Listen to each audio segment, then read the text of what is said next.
नमस्कार आप सभी लोगों को जो हम आपके लिए ये क्वेश्चन आंसर की जो श्रृंखला लेकर के आ रहे हैं और सभी को पसंद आ रही होगी। और आगे भी आपके सुझाव आप हमें देते रहिए, जिससे आपके लिए ये श्रृंखला इसी तरह से निरंतर जारी रहे। और अपने जो आंसर हैं वह कमेंट बॉक्स में लिख करके ये भी बताएं कि कितने गलत है और कितने सही है। आंसर देने से पहले सबसे पहले आप अपने आंसर एक कॉपी में नोट कर लें, जिससे आपको पता चल सके कि कौन से कितने गलत है और कितने राइट हुए हैं। तो इसी श्रृंखला में आज हम ये तीसरा पार्ट लेकर के आए हैं आपके लिए क्वेश्चन आंसरों का, और ये क्वेश्चन आंसर इसी तरह से आपके लिए लेकर के आते रहेंगे। तो देखते हैं क्वेश्चन। काराकोरम राजमार्ग निम्न में से किन दो देशों को जोड़ता है? यहाँ पे और ये काराकोरम राजमार्ग की बात हो रही है, ये कौन से दो देशों को जोड़ता है? तो आपके आंसर दीजिएगा, आप सोच लो इतनी देर आप। भारत नेपाल, चीन नेपाल, पाकिस्तान चीन, और पाकिस्तान और भारतीय क्षेत्र भारत को। ठीक है, तो आप अपना आंसर सोच लिया होगा। वीडियो को पॉज करके अपना आंसर सोच ले, फिर आगे कर ले। ठीक है, तो इसका जो राइट आंसर रहने वाला है,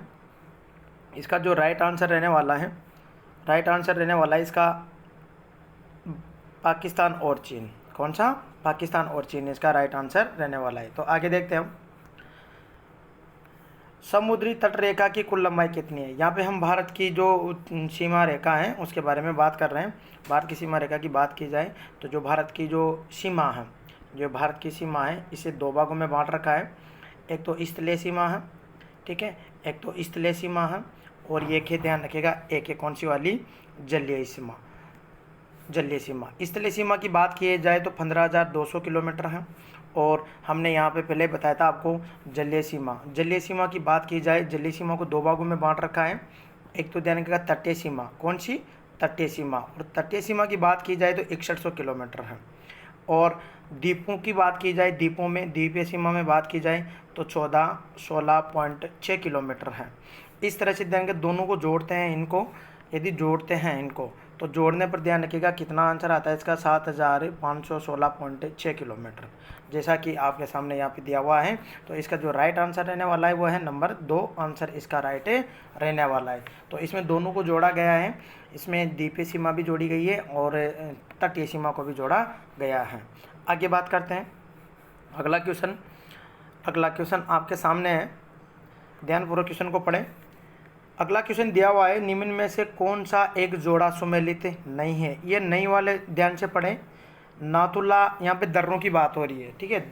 तो नाथुला दर्रा अरुणाचल प्रदेश में, लेपुलेख दर्रा उत्तराखंड में, रोहतांग दर्रा हिमाचल प्रदेश में, और पालघाट दर्रा केरल में। तो इनमें से ये बाकी सभी सही हैं, एक को छोड़ करके नाथुला दर्रा ध्यान रखिएगा कहाँ पे है? नाथुला दर्रा सिक्किम में पड़ता है। कहाँ पे पड़ता है? सिक्किम में पड़ता है। और इसको भारत चीन युद्ध के बाद में दोस्तों बंद किया गया था। तो इसको सर्वप्रथम ध्यान रखिएगा सर्वप्रथम जुलाई 2006 में इसको खोला गया था। तो इस चीज़ का भी आपको ध्यान रखना है। तो नेक्स्ट क्वेश्चन देखते हैं आगे।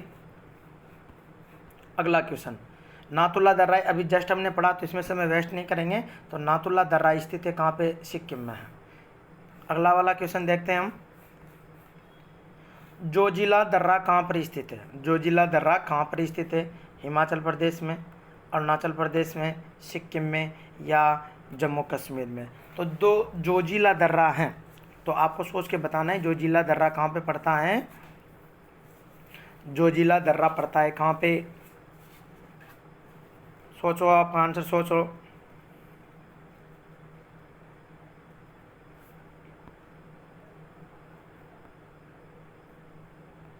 तो दोस्तों आपने सभी ने अपना आंसर सोच लिया होगा। जोजिला दर्रा कहाँ पड़ता है? तो जोजिला दर्रा ध्यान रखिएगा, जोजिला दर्रा कहाँ पर स्थित है? जोजिला दर्रा पड़ता है कहाँ पे? जम्मू कश्मीर में। कहाँ पे पड़ता है? जम्मू कश्मीर में। नेक्स्ट आगे देखते हैं, आगे का क्वेश्चन देख रहे। भारत में दक्कन का पठार किस प्रकार के ज्वालामुखी उद्गार से निर्मित है? देखो, ज्वालामुखी का उद्गार अलग अलग प्रकार से होता है। दरारी उद्गार होता है, मृत जो ज्वालामुखी होता है, सुषुप्त ज्वालामुखी होता है, एक केंद्रीय उद्गार होता है।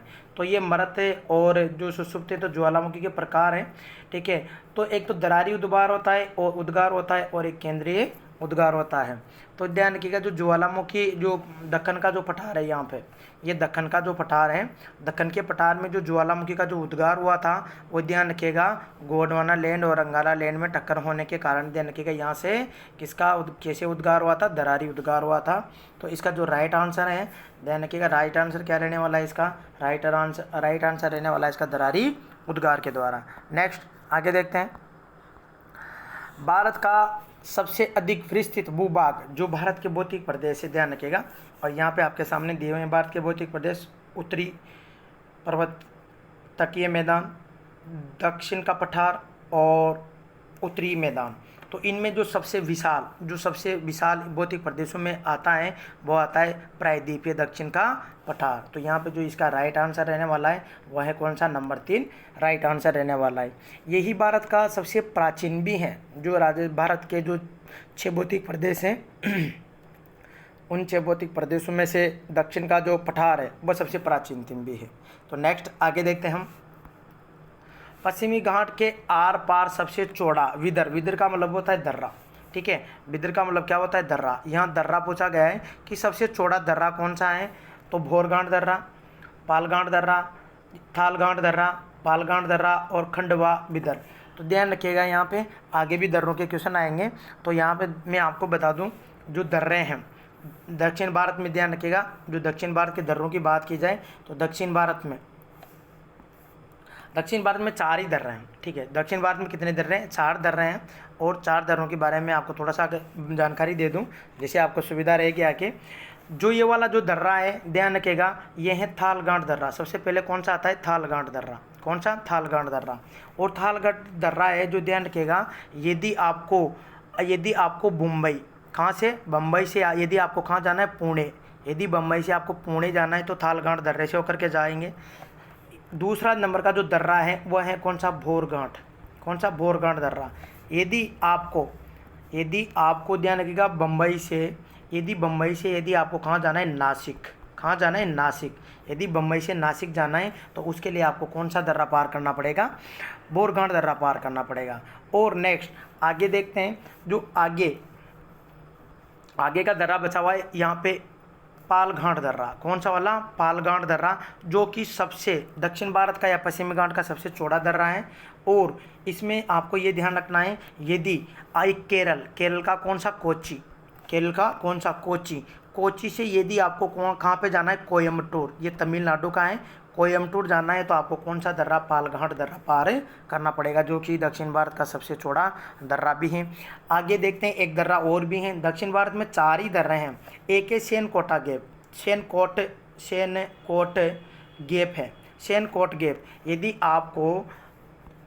आपको ये सेनकोट गैप है, यहाँ पे है, ध्यान रखिएगा दक्षिण में पड़ता है ये सेनकोट गैप। यदि केरल के तिरुवनंतपुरम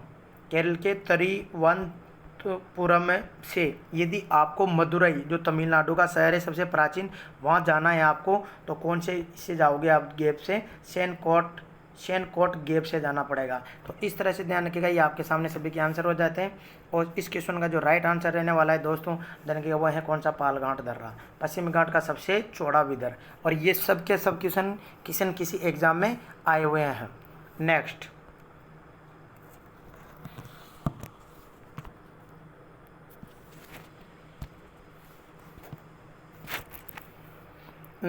आगे देखते हैं।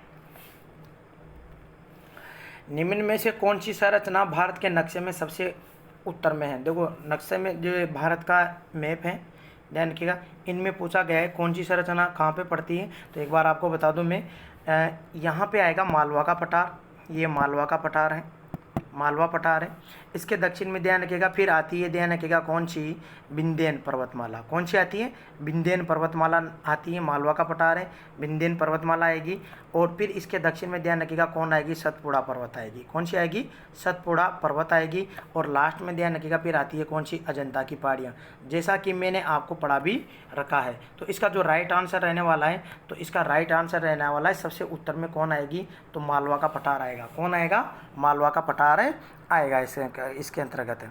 नेक्स्ट आगे देखते हैं।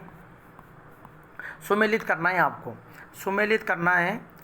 और यहाँ पे आपके सामने में थोड़ा सा इसको छोटा कर दूँ, जैसे आपको सुविधा रहे। सुमेलित करना है यहाँ पे, ठीक है। सुमेलित क्या करना है, मैं इस तरह से देख लीजिएगा। दर्रे दिए हुए हैं यहाँ पे आपके सामने, क्या दिए हुए हैं, दर्रे। तो यहाँ पे दिया हुआ है बोरघाट दर्रा। कौन सा वाला, बोरघाट दर्रा, गोरन घाट दर्रा, पाल घाट और थाल घाट। जैसा कि अभी हमने इन दर्रों के बारे में चर्चा भी की थी। तो ध्यान रखिएगा, जो बोरघाट दर्रा है ये ध्यान रखिएगा, ये जोड़ता है किसको, नासिक से बम्बई जाना है तो। गोरन घाट जो दर्रा है ये है कहाँ पे, उदयपुर से सिरोही जाना है तो। ये पालघाट जो दर्रा है, अभी हमने बात की थी पालघाट दर्रे की, तो ये पालघाट जो दर्रा है ये आपको कोयम्बटूर से कोची के लिए जाता है। और जो थालघाट दर्रा है ये ध्यान रखिएगा, थालघाट दर्रा, जो थालघाट दर्रा है ये बम्बई से ध्यान रखिएगा पुणे जाने का है। तो इसमें जो राइट आंसर रहने वाला है, सोचना, पहले वाले में तो आएगा, ध्यान रखिएगा नंबर 3, पहले वाले में आएगा नंबर 3।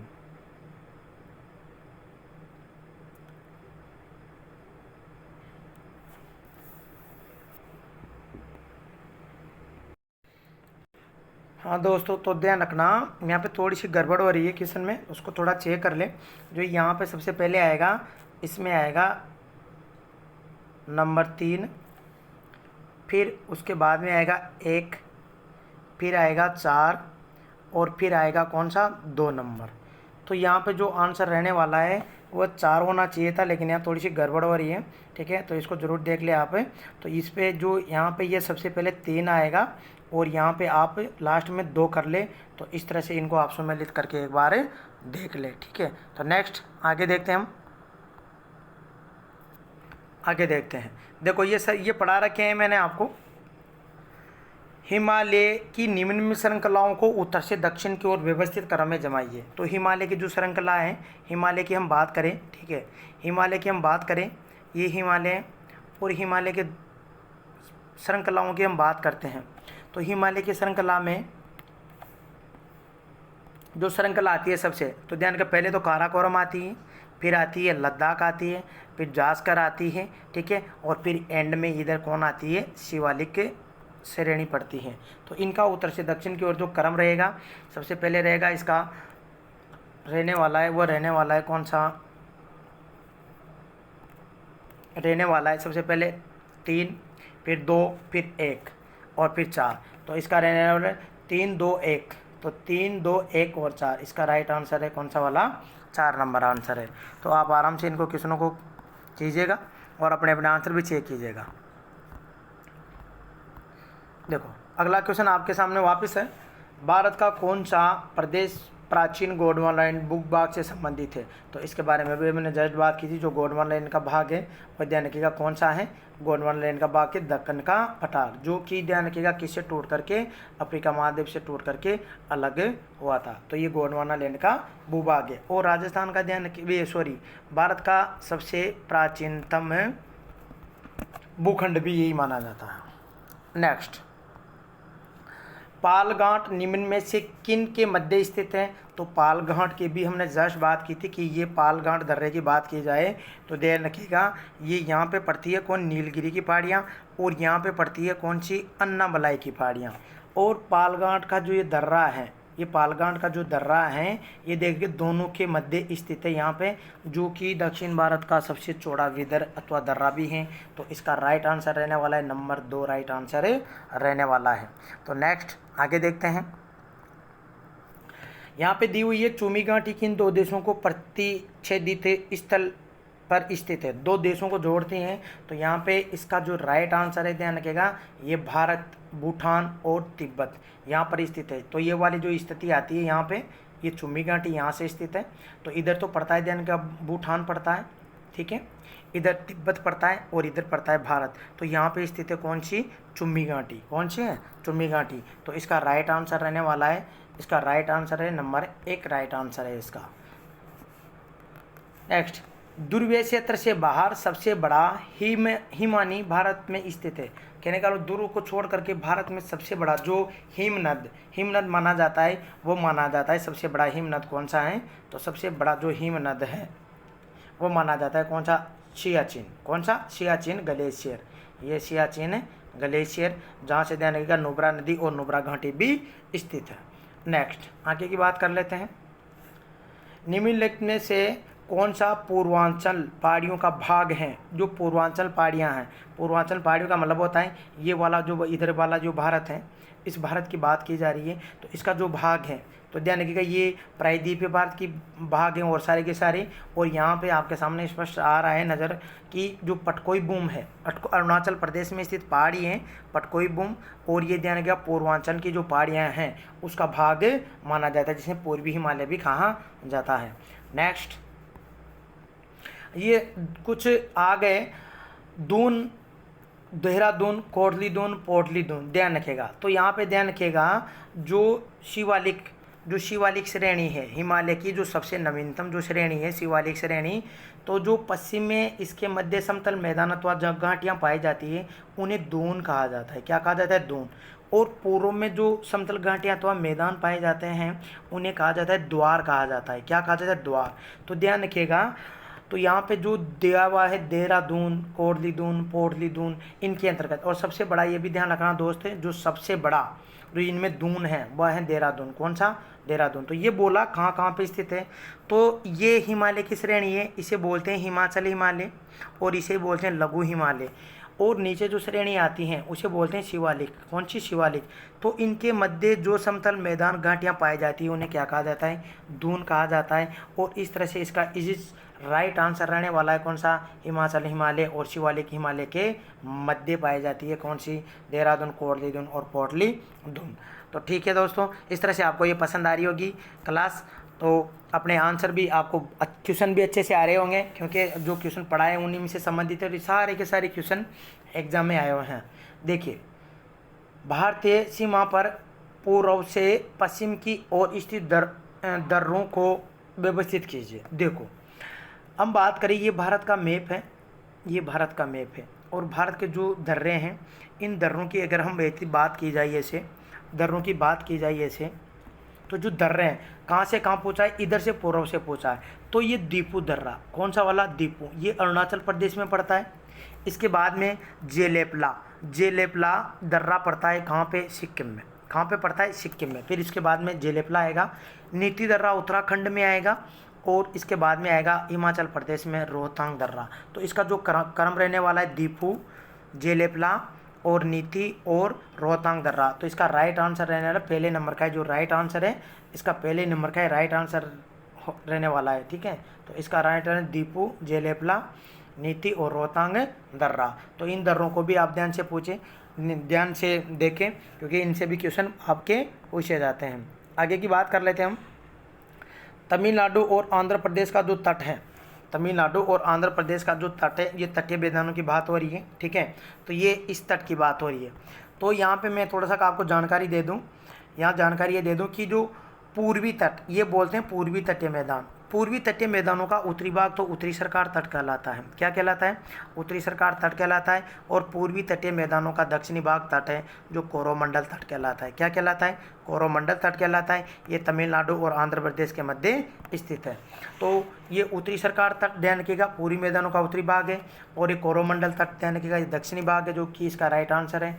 बात की जाए मालाबार तट, तो मालाबार तट है जो ये किसका है? केरल का। ये पश्चिमी तटीय मैदानों का भाग है।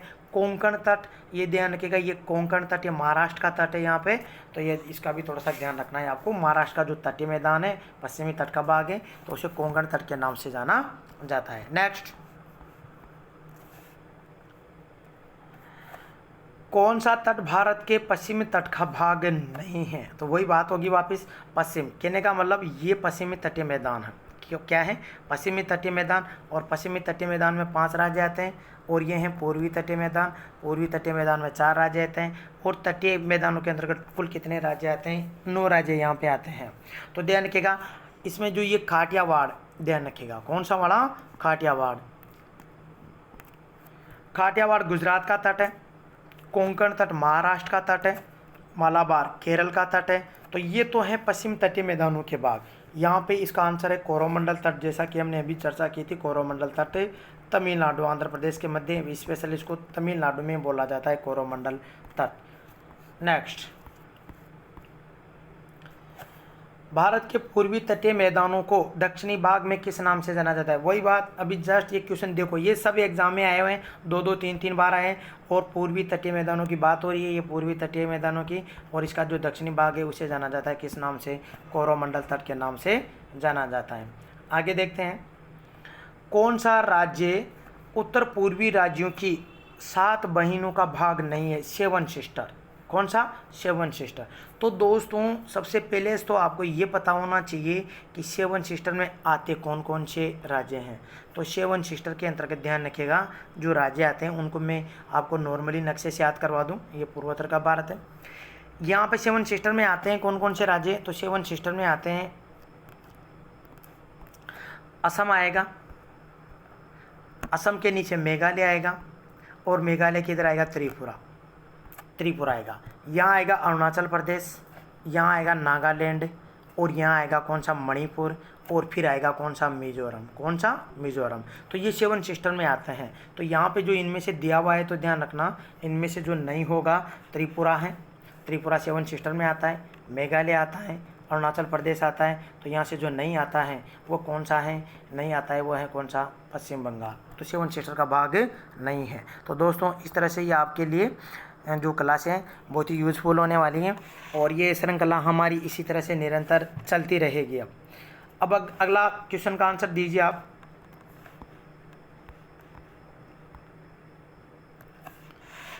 यहाँ पे दिया हुआ है, उत्पत्ति की दृष्टि से निम्न पर्वत श्रेणियों में से कौन सी सबसे नवीनतम श्रेणी मानी जाती है? सबसे नवीनतम श्रेणी की बात हो रही है यहाँ पे। तो यदि आपने ध्यान दिया हो तो यहाँ पे ठीक है, कोई हार्ड क्वेश्चन नहीं है, आराम से देखना। अजंता की पहाड़ियाँ, पालकोंडा, कैमूर की पहाड़ियाँ, ये सब की सब ध्यान रखिएगा प्रायद्वीपीय भारत के पठार का हिस्सा है। तो भारत का जो सबसे प्राचीनतम भूखंड है वो प्रायद्वीपीय भारत का पठार है, तो ये तो होगी नहीं।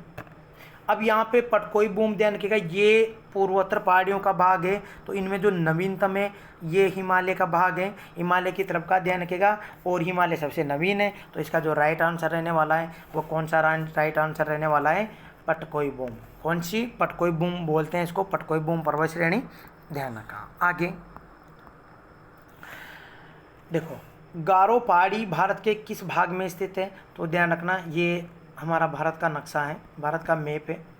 मैप की बात की जाए तो भारत का मैप, तो यहाँ पर जो ये वाली स्थिति है, ये स्थिति है इधर है। तो ये भारत के ये तो उत्तर है, और ये कौन सा है? पूर्व। तो उत्तर पूर्व में कौन सी? गारो की पहाड़ी। कौन सी? गारो की। यदि पश्चिम से पूर्व की ओर देखो, पश्चिम से पूर्व की ओर यदि पहाड़ियों का क्रम पूछा जाता है आपसे, इन पहाड़ियों का क्रम पूछा जाए तो 3 पहाड़ियाँ हैं यहाँ पे, 3 पहाड़ियाँ हैं। इसका नाम है गारो, इसका नाम है काशी, और इसका नाम है जैंतिया। कौन सी? जैंतिया। गारो, काशी, जैंतिया। और विश्व का सर्वाधिक जो वर्षा वाला स्थान है ये बीच वाली काशी पहाड़ी के दक्षिण में स्थित है, जिसका नाम है मानिसराम। कौन सा? मानिसराम अथवा चेरापूंजी। इसका पहले चेरापूंजी था, वर्तमान में कौन सा है? मानिसराम। तो इसका सर्वाधिक वर्षा वाला स्थान है कौन सा वाला? मानिसराम वर्तमान में। तो दोस्तों इस तरह से ये आपके सामने आज कुछ क्वेश्चन थे।